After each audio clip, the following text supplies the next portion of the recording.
남북 관계가 많이 경색되니까 통일부 장관이 사퇴를 하면서 정치권에서도 통일 외교 라인 싹 교체해야 된다 이런 주장이 계속 나오고 있던데요. 예, 대북 정보 판단 미숙 그리고 소극적인 정책. 그렇죠. 이게 지금 현 상태의 남북 관계를 만들어 오지 않았냐 비판의 목소리가 높기 때문인데 여권에서도 문재인 대통령의 부담을 좀 줄여주기 위해서 네.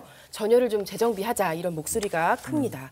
특히 김여정 부부장이 우리 측 특사 파견을 거부했잖아요. 그때 그렇죠. 정의용 국가안보실장과 성 국정원장 이름을 거론했어요. 정의용 국가안보실장과 소훈 국가정보원장으로 한다고 하면서 윤여정 당중안위원회 제1부부장은 뻔한 술수가 엿보이는 이 불순한 제의를 철저히 불허한다는 입장을 이걸 두고 두 기관의 개편 가능성 얘기도 나오는데 이 경우는 북한의 굴복한 인사로 비춰질 수가 있고 연속성 차원에서 봐도 안보 공백 우려가 큽니다. 무엇보다 예상치 못한 지금 코로나 전국이잖아요. 국면에서 당장 방역과 위기관리 수장인 이들을 바꾸기는 쉽지 않은데 그래도 평화 시계가 지금 거꾸로 가는 상황에서 늦게라도 분위기 쇄신에 나설 가능성은 남아 있습니다. 실제 두 수장이 직을 유지한 게 모두 3년이 넘었습니다. 아, 오래됐죠. 이렇게 책임진다고 해가지고 뭔가 가능성이 있는 거죠. 박지원 전 의원 같은 경우는 북한의 나쁜 교육이 될 것이다 라면서 반대 뜻을 밝혔어요.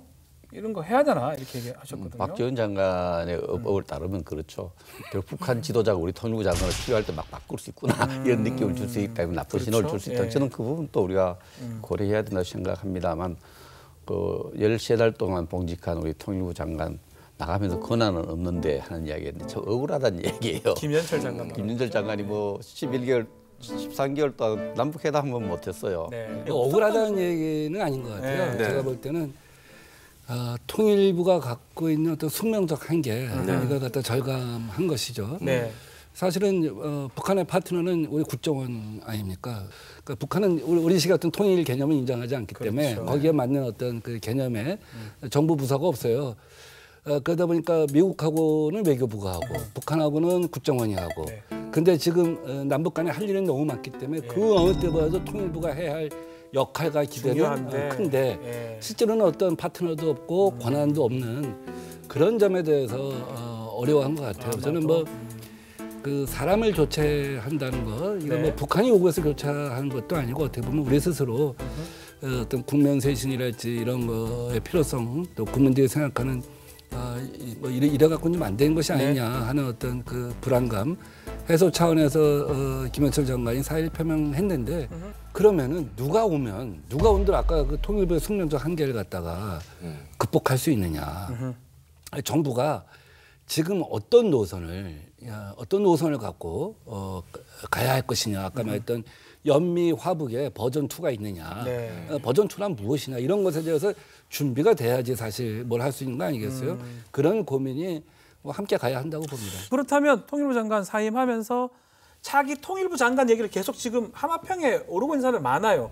정치권에서도 많은 얘기가 나오고 있죠. 예, 문재인 정부 초대 통일부 장관이 조명근 장관이었는데 예. 관료 출신이었어요. 그렇죠. 또 최근 사표가 수리된 김현철 장관은 학자 출신이죠. 교수. 예, 학자. 그래서 이번에는 정무 감각이 있는 정치인 출신이 맞다는 얘기가 있습니다. 여러분이 거론되던데요. 예, 우선 민주당 이인영 의원 전 예. 원내대표가 거론되는데요. 20대 국회 상임위 활동을 임기 4년 내내 외교통일위원회에서 할 정도로 남북 네. 문제에 관심이 많고 정통하다는 평가를 받고요. 다음 임종석 전 대통령 비서실장. 이분은 이제 문재인 정부 한반도 평화 프로세스 구상에 깊숙이 관여한 것이 강점이고 맞아요. 전대협 3기 의장 시절에 대학생이던 임수경 전 의원의 그 방북을 주도한 인물이기도 합니다. 서호 현 통일부 차관이 내부 승진하는 시나리오도 가능하고요. 있죠. 현 외통위원장 송영길 의원도 이름이 오르내립니다. 통합당 경우는 대북 유화론자, 대화론자는 현 상태로는 안 된다. 이런 입장은 분명히 했습니다. 네, 자 그러면 다 알자. 이인영 대표라든지 뭐 임종석 실장 친하고 다 알잖아요. 송영길 의원도 마찬가지고. 우선 임종석 실장 같은 경우 뭐 우선 본인이 민간 차원에서 통일안보 분야에서 노력하겠다 하고 일단 선을 그었죠. 그렇지만 크게 보면 문재인 대통령의 초기 설계를 갖다 같이 했다는 점에서 장점이 있을 거라고 봅니다. 그렇죠. 또 신뢰가 있을 거라고 봐요. 남북 모두로부터.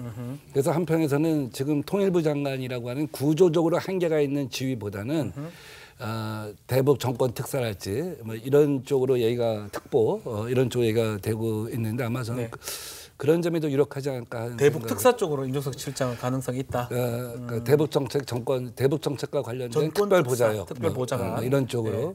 그래서 조금 프리하게 남북을 넘나들며 또 미국하고 오가며 여러 부처로 오가며 어떤 고중 조정을 할 수 있는 뭐든지 어떤 하겠죠, 임종석 실장은. 뭐 그런 쪽에 아마 본인도 희망하고 있는 것으로 지금까지 보도를 보면 예. 느껴져요. 송영길 그 통일위원장 같은 경우 아마 가장 제가 볼 때는 터프할 것 같아요. 미국의 어떤 어느 정도 각을 세우고 독자적으로 갈 수 있는 미국보다 말씀하신 화복에 가까운 네, 그렇죠. 연미보다는 지금 뭐 러시아 관계도 지금까지 신북방 외교 특위위원장을 쭉 해오고 이런 쪽에 계속 관심을 많이 보여왔죠. 연미보다는 화북 쪽에 더 관심을 갖고 있는 면에서 그런 면에서 만약에 기대를 한다고 한다면 송영길 의원이 아마 적임일 수도 있고요. 이인영 의원 같은 경우는 어쨌든 대통령의 신임이 두텁죠. 무난하죠. 대통령하고도 당대표 선거를 같이 한 적도 있고요. 중요한 부분에 있어서 대통령하고 같이 했던 오랜 역사를 갖고 있습니다. 특별한 신뢰도 있고요. 그다음에 어쨌든 굉장히 전략 전술에 많이 훈련이 돼 있어요. 그래서 그런 면에서도 의미가 있다고 생각합니다. 자, 우리 백승주 의원 이제 국방부 차관도 하셨고 통일부 장관 어떤 스타일이면 좋겠습니까? 그 역대 통일부 장관과 대통령의 관계에서 조금 우리 국민이 봤을 때 조금 의아하면서 잘 그래도 설계했던 부분이 김대중 대통령 때 강인덕 통일부 장관을 임명해서 보수의 아이콘인데 강인덕 그 당시 통일부 장관은 남북한 7.4 공동성명 박정희 대통령의 지도를 받으면서 7.4 공동성명을 끌어낸 사람을 통일부 장관으로 임명하고 모든 국민으로도 신뢰를 받아놓고 하고 실제로 새로운 정책을 전환을 좀 추진했던 적이 있어요. 조명균 장관이나 또 김연칠 장관과 다른 커리어를 가진 사람이 필요하지 않겠느냐. 정치적으로도 북한에 귀를 기울이는 사람보다는 북한한테 듣기 싫지만은 단호하게 북한에게 우리 국민의 메시지, 역사의 메시지를 전달하면서 당당하게 문제를 풀어갈 사람. 통일부 장관이 제 역할을 못했다. 국정원장 제 역할을 못했다. 이런 얘기를 하고 있는데 똑같은 성격의 사람을 내세우면 또 실패를 반복하겠죠. 이때는 과감하게 다른 커리어를 가진 사람. 북한에게 할 얘기를 하는 사람.